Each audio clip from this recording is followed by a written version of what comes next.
அரசு ஆம்புலன்ஸில் இருக்கும் உயிர்களை காப்பாற்றுவதற்காக மின்னல் வேகத்தில் வழி ஏற்படுத்திய தனியார் ஆம்புலன்ஸ்.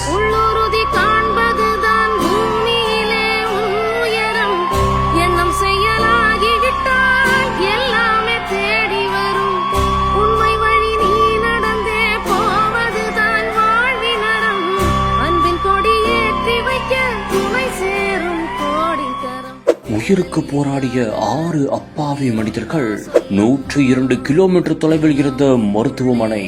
1 மணி நேரம் மட்டுமே அவகாசம்.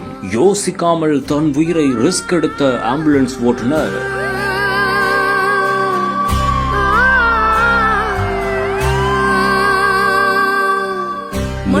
சென்னையில் ஒரு நாள் படத்திற்கு சமமான ஒரே ஒரு சம்பவம்.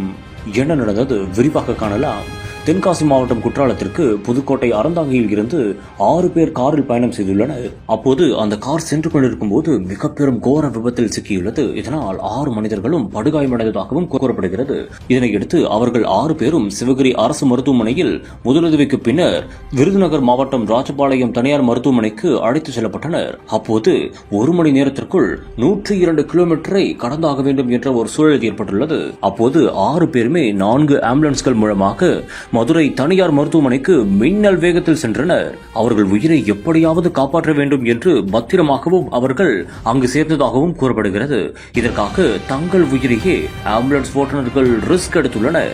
பின்னர் 102 கிலோமீட்டர் தூரத்தை வெறும் 68 நிமிடங்களில் கடந்து சென்று 6 உயிரையும் காப்பாற்றிய இந்த ஒரு ஆம்புலன்ஸ் ஓட்டுநர்கள் தற்போது சமூக வலைதளங்களில் அனைவரது பாராட்டையும் பெற்று வருகின்றனர். மேலும் இந்த ஒரு சம்பவத்தில் அரசு ஆம்புலன்ஸில் இருக்கும் உயிர்களை எப்படியாவது காப்பாற்ற வேண்டும் என்பதற்கு தனியார் ஆம்புலன்ஸ் ஒன்று அந்த ஆம்புலன்ஸுக்கு வழி ஏற்படுத்தி சென்ற சம்பவம் அனைவரையுமே ஆச்சரியத்தில் ஆழ்த்தியது.